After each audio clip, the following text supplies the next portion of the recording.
Video content has been made available for information and educational purpose only. Unidirectional trade strategy is a copyright content of IFMC.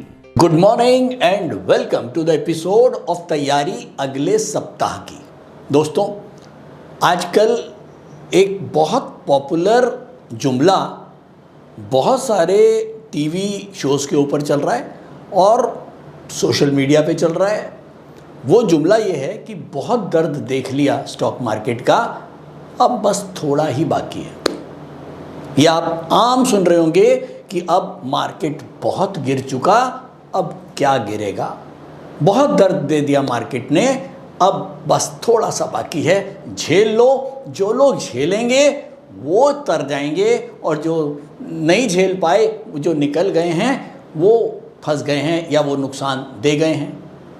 तो क्या सच्चाई है इसमें? ये जुमला मुझे बड़ा अट्रैक्ट किया और मुझे लगा कि नहीं, ये मुझे अपने स्टूडेंट्स के साथ और अपने देखने वाले जो हमारे चैनल के साथ जुड़े हुए हैं उनको इस जुमले को एक्सप्लेन करना चाहिए। दोस्तों, अगर आप एक प्रोफेशनल स्टॉक मार्केट के प्लेयर हैं, अगर आप प्रोफेशनली जुड़े हुए हैं, तो ये जुमला मेरे हिसाब से या उन प्रोफेशनल लोगों के लिए बिल्कुल भी काम का नहीं है, बिल्कुल भी इसमें कोई तथ्य नहीं है। ये इस तरह के जुमले वो लोग बोलेंगे जिनके पास अपने एक्सपीरियंस 10 साल से ऊपर के नहीं है स्टॉक मार्केट के। ये मैं लिख के दे सकता हूँ।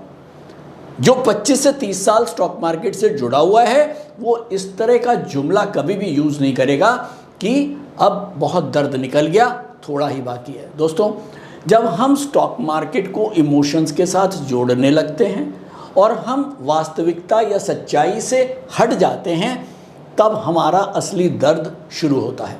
मार्केट के अंदर बहुत सारे लोग आपको ऐसे मिलेंगे कि मार्केट तो देखो बढ़ना ही है, और ये मेरे ख्याल में ये जुमला भी पीछे तेजी के बाज़ार में बहुत चला था कि इंसान हो या स्टॉक मार्केट हो, ऊपर ही जाना है। ये बोलने के लिए बहुत आसान है, लेकिन इसको भी समझना बहुत ज़रूरी है।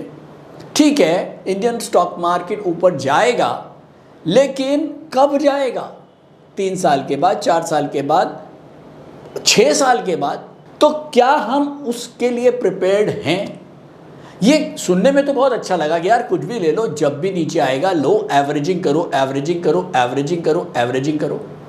अभी भी जिसने माल लिया हुआ है और आधा माल रह गया, वो एवरेजिंग कहाँ से करेगा? तो बेसिकली मार्केट के अंदर मेरा हिसाब ये है कि अगर मार्केट तेज है तो आपको एंटर करना चाहिए। तेज का मतलब ये है टेक्निकली भी तेज होना चाहिए और न्यूज़ एंड डेटा भी सब पॉजिटिव होना चाहिए। ये सच्चाई है। अगर मैं इस IFMC चैनल, यूट्यूब चैनल की बात करता हूँ, सितंबर या अक्टूबर 2024, आप हमारा पूरा प्लेलिस्ट बना हुआ है टास्क का, तैयारी अगले सप्ताह का। मैं चाहूँगा आप सब लोग, जो लोग बाद में जुड़े हैं, वो ये पूरा का पूरा, हर संडे एक एपिसोड आता है, महीने के 4 एपिसोड होते हैं, 5-6 महीने के 6 चौक 24 एपिसोड्स हैं यार, देख लो। सितंबर 2024 जब पहली बार मंथली कैंडल रिवर्स बनी थी, उस समय हम लोगों को ये लग गया था कि मार्केट अब एक बेयर ट्रेंड के अंदर फिलहाल चालू हो गई। तो जब हमको ये दिख रहा है कि बेयर ट्रेंड जो बना, वो क्यों बना? क्योंकि टेक्निकली भी बेयर हुआ और न्यूज़ और डेटा जो थे वो भी सपोर्ट नहीं कर रहे थे। ऐसे में अगर हम तब भी रुके रहते हैं ये सोचते हुए कोई बात नहीं, आज ऊपर आ जाएगा। अब आप ये समझ लो कि सितंबर 2024 से लेके जो आज 31 मार्च या अब 4 अप्रैल तक भी बैठा हुआ है, तो वो कितने दर्द में होगा। और ऐसे व्यक्ति को जो पहले ही बहुत दर्द में हैं, आप उसको केवल मर्रम ही लगा सकते हो। लेकिन मैं ये मर्रम, झूठी मर्रम आप लोगों को या किसी भी इन्वेस्टर को या ट्रेडर को नहीं लगा सकता। रीज़न ये है कि स्टॉक मार्केट बहुत बढ़ गया, कितना बढ़ेगा, या स्टॉक मार्केट कितना गिर गया और क्या गिरेगा, ये बिल्कुल भी लागू नहीं होता स्टॉक मार्केट में। क्योंकि जब स्टॉक मार्केट बढ़ रहा था, जब 26,000 निफ्टी पहुंचा, हम 12 साल आगे की PE वैल्यू को हम ले चुके हैं। मतलब जो स्टॉक 12 साल की आगे की जो अर्निंग्स हैं, हम उसको भी डिस्काउंट कर चुके हैं और 12 साल के आगे के प्राइस पे आज के भाव चल रहे हैं। तो फिर अगर मंदा होगा तो कितना होगा इसका भी कोई वो नहीं है। तो भैया कितना भी मार्केट बढ़ सकता है, कितना भी गिर सकता है, आपको ध्यान रखना है कि आपने कितना पैसा लगाया हुआ है। मैं बार बार पिछले 6 महीनों में केवल मैंने अब कितनी बार भी हमने कम से कम 3 या 4 बार बीच में एक अच्छी रिबाउंड देखी है, और जितनी बार भी वो रिबाउंड आया वो हम ये चेक करते थे हर एपिसोड में कि चलिए देखते हैं कि क्या ये रिबाउंड असली है या नकली है, क्या ये फेक तेजी तो नहीं है। और करीब 3 बार रिबाउंड आया और तीनों बार वो फेक हुआ। लास्ट वीक भी हमने जो मंथली लेवल था करीब 23,528 उसको मार्केट काट के ऊपर गया। लेकिन पुनीत जी ने लास्ट वीडियो बनाई थी, मुझे अच्छी तरह याद है, और उन्होंने आपको कैंडल्स गिन के भी दिखाई थी कि 12 दिन सस्टेन करना चाहिए। मेरे ख्याल में 1 या 2 दिन सस्टेन किया होगा। यही सच्चाई है। और यही जब हम यूनिटीएस को पढ़ते हैं, जब यूनि डायरेक्शनल ट्रेड स्ट्रैटेजी को हम समझते हैं, तो एक कॉम्प्रिहेंसिव समझ में आ जाता है, एक हमको पूरा स्टॉक मार्केट समझ में आता है कि हाँ यार प्राइस एक्शन है क्या, डिमांड और सप्लाई को हम कैसे चार्ट्स के ऊपर पढ़ सकते हैं और किस सटीकता के साथ पढ़ सकते हैं। 23,528 इस बार भी जो अभी मार्केट तेजी बनी, नीचे से बढ़ के आई थी, करीब 21,900 के से नीचे मार्केट चली 21,900 से, और ये करीब पहुंची 23,600 23,700 तक पहुंची। करीब 1700-1800 पॉइंट निफ्टी बढ़ा। ये भी फेक तेजी रही, सस्टेन नहीं कर पाया। तो हुआ क्या, मैंने लास्ट वीडियो पुनीत सर ने बनाई थी, उससे पहले वाली जो मेरी वीडियो थी लास्ट वीक की, लास्ट टू लास्ट वीक की, उसमें मैंने साफ बोला था कि ये जो अब तेजी बनी है इसके अंदर बिल्कुल भी फंसने की ज़रूरत नहीं है। नए बायर को तो लेना नहीं है, नए बायर को तो लेना नहीं है। ये बहुत क्लियर इंस्ट्रक्शंस थी मेरी। साथ में ये भी बोला था कि जो लोग गले तक भरे हुए हैं उनको अपना माल हल्का ज़रूर करना चाहिए, ताकि अगर कहीं नीचे के भाव दोबारा मिलेंगे तो हम दोबारा लेने लायक तो रहेंगे। अगर सारा पैसा फंसा हुआ रहेगा तो अपने घर से आप कितना पैसा डालेंगे। तो दोस्तों चलिए एक काम करता हूँ, ये वाली एक छोटी सी क्लिप आपको दिखाता हूँ लास्ट टू लास्ट वीक की, और पुनीत जी की भी मैं जो हमारे कैमरामैन हैं उनको बोलूँगा कि जो लास्ट वीक की पुनीत जी की है वो भी इसके साथ आपको दिखाएं।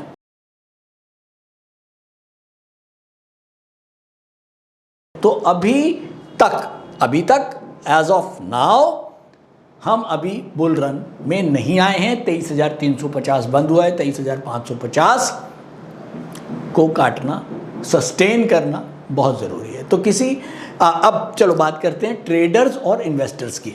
अगर मैं इन्वेस्टर्स की बात करूं तो वो लोग जिन्होंने अभी तक कोई इन्वेस्ट नहीं किया और अब आप घुसने की सोच रहे हैं मार्केट में इस समय, तो बिल्कुल आप रुकें। आपको अभी इन्वेस्टमेंट स्टार्ट करने की ज़रूरत नहीं है। 2, 4, 5, 7 दिन वेट कर लो। 23,550 के ऊपर कहीं सस्टेन होता हुआ दिखेगा, तभी अब आप फ्रेश एंट्री लेना। ठीक, अब बात करें वो इन्वेस्टर जो पहले ही माल ले चुके हैं, ऊपर रेटों में लिया हुआ है या नीचे रेटों में भी ले लिया है। तो जो ऊपर रेटों में लेके बहुत ज़्यादा फंसे हुए हैं और अब आपको लगता है कि नहीं यार आपने ओवर इन्वेस्ट कर रखा है, और वो ऐसे इन्वेस्टर जो पहले ही घबराहट में आए हुए हैं कि भैया मार्केट बहुत नीचे आ गया, मैं क्या करूं, मेरे पास तो जो है वो फंड सरप्लस नहीं है, ऐसे लोगों के पास एक अच्छा मौका है, वो अपने आप को ब्रीदिंग दे सकते।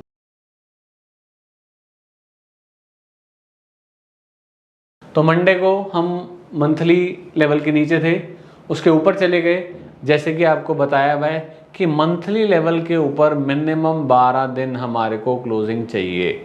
तो जब तक हम उसके ऊपर बंद नहीं हो रहे हैं, उसके ऊपर सस्टेन भी नहीं हो रहे हैं, तब तक हम बेरिश में ही रहेंगे।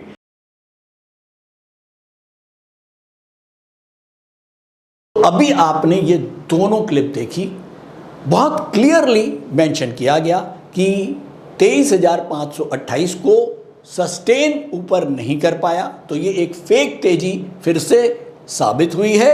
और दूसरा कि जो भी लोग गले तक भरे थे, अगर वो उस समय निकल गए हैं या कुछ कम कर लिया है, तो आज वो ब्रीदिंग स्पेस में है।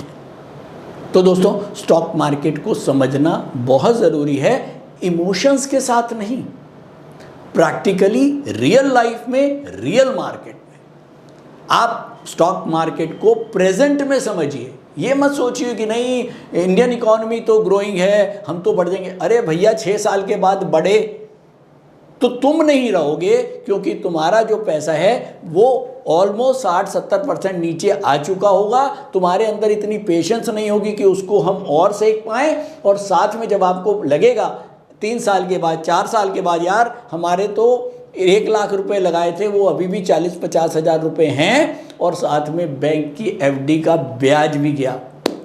तो ऐसे में आप ये मत समझें, ये बहुत आसान होता है कहना कि कमज़ोर दिल के लोग निकल गए। भाई साहब, जब नुकसान लगता है तो कमज़ोर दिल, अच्छा खासा जिसका बहुत बड़ा दिल है उसका भी दिल बहुत चूजे जैसा हो जाता है दोस्तों। तो यहाँ पर इस समय ये ध्यान रखना चाहिए कि मार्केट के अंदर जो सच्चाई है उसको एक्सेप्ट करो। हाँ, अब सच्चाई की बात करते हैं। सच्चाई ये है, ट्रंप ने एक जोरदार ब्लो पूरे वर्ल्ड पे मारा है। मैं ये नहीं कहूँगा केवल इंडिया पे, इंडिया के समेत ऑल ओवर, ये आप सब न्यूज़ पे सुन चुके हो और इसको मैं ज़्यादा एलैबोरेट नहीं करना चाहता हूँ। एक जोर का झटका ट्रंप ने पूरे विश्व को दे दिया है। अब इसका असर हर कंट्री के ऊपर पड़ेगा, अमेरिका पे भी पड़ेगा और इंडिया पे भी पड़ेगा। और अगर मैं बात करूं, अमेरिका पे भी नेगेटिव असर है ही, उसके कुछ प्रॉज एंड कॉन्स दोनों होंगे, लेकिन हाँ ये ज़रूर है कि अमेरिकन इकोनॉमी श्रिंक ज़रूर होएगी, जीडीपी उनकी नीचे ज़रूर आएगी। दूसरा, इन्फ्लेशन ऑब्वियसली वहाँ पर बढ़ेगा।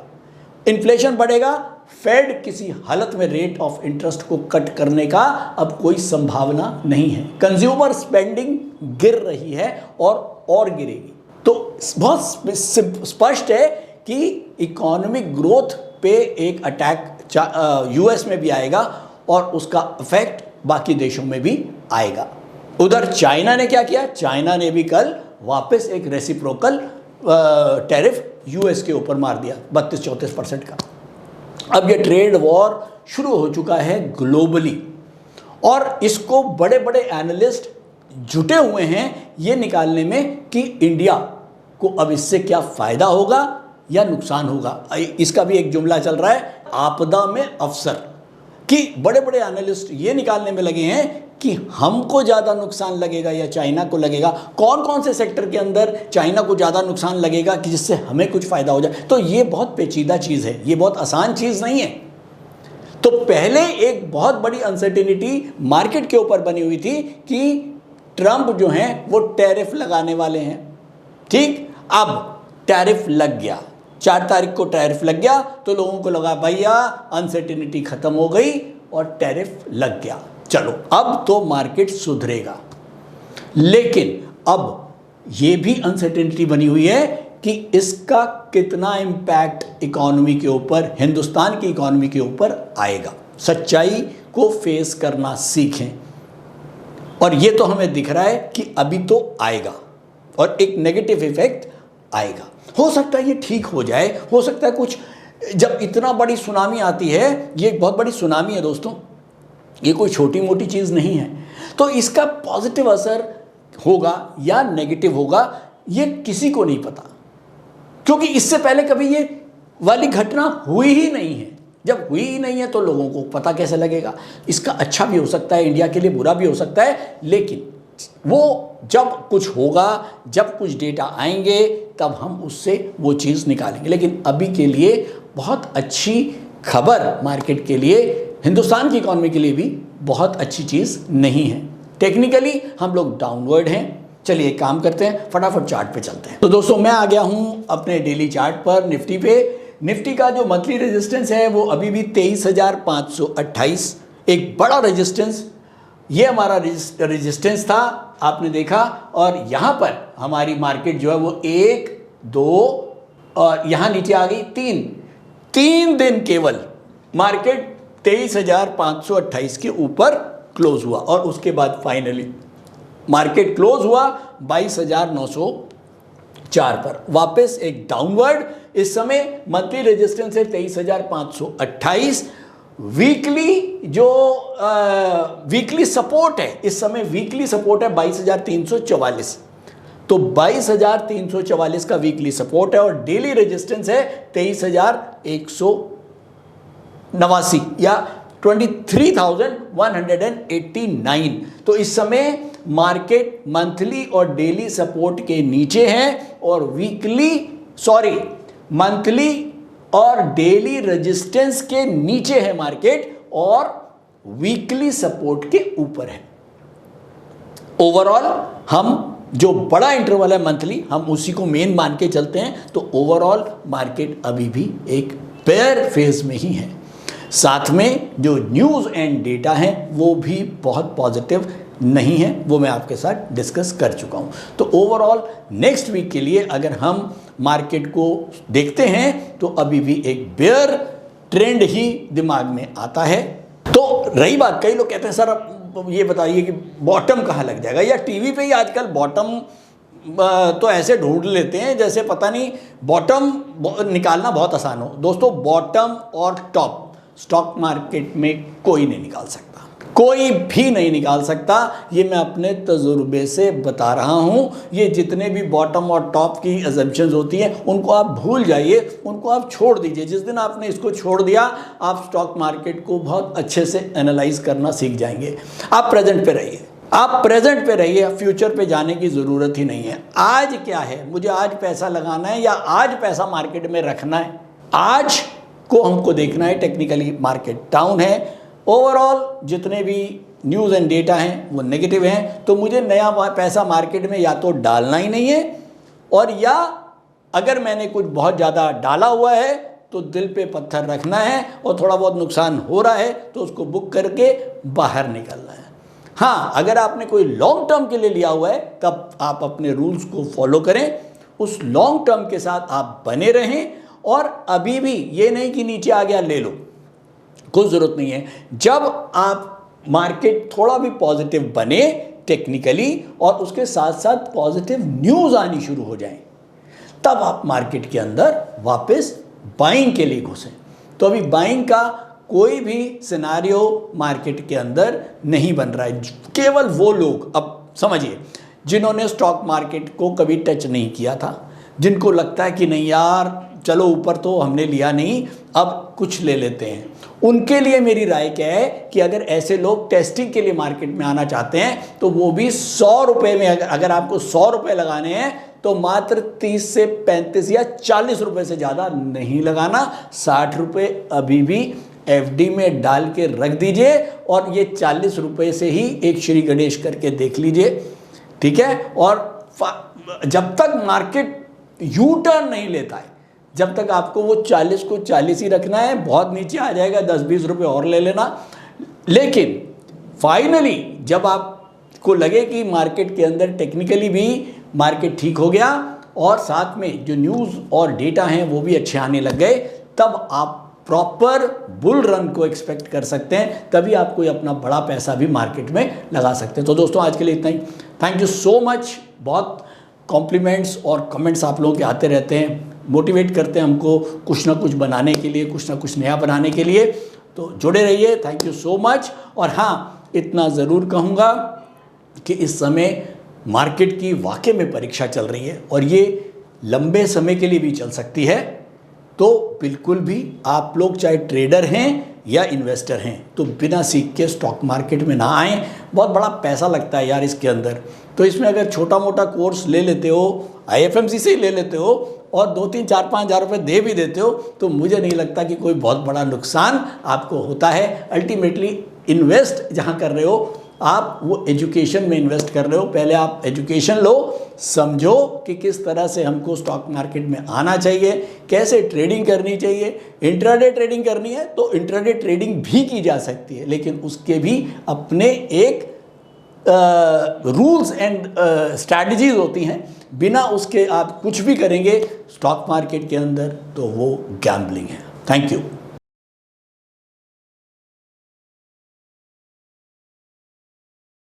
स्टॉक ट्रेडिंग के दौरान मुझे क्या खरीदना चाहिए और मुझे क्या बेचना चाहिए, मुझे कब खरीदना चाहिए और मुझे कब बेचना चाहिए, ये सवाल आपको परेशान करते हैं। तो चलिए सिंप्लीफाई करते हैं स्टॉक ट्रेडिंग को और निकालना सीखते हैं वो एक्यूरेट पॉइंट्स जहां हमें स्टॉक को बाय या सेल करना है। मेरे यानी मनीष तनेजा के साथ IFMC की यूडीटीएस स्ट्रैटेजीज से। यूडीटीएस यानी यूनिडायरेक्शनल ट्रेड स्ट्रैटेजीज, जो है हर स्टॉक ट्रेडर की पहली पसंद, जो बनाती है स्टॉक ट्रेडिंग को सिंपल, एक्यूरेट और स्ट्रेस फ्री। यूडीटीएस स्ट्रैटेजीज सभी इंटरवल्स पे काम करती है, चाहे वो इंट्राडे हो, पोजिशनल हो या लॉन्ग पोजिशनल हो। मेरे 26 सालों के एक्सपीरियंस और एक्सपर्टीज का निचोड़ है यूडीटीएस। IFMC की लोकप्रियता का राज है उसकी copyright strategies, and IFMC is unchallenged leader in stock market education. IFMC is now a school of 10 million learners, awarded twice by Delhi City Icon Awards. So let's begin UDTS online course by IFMC.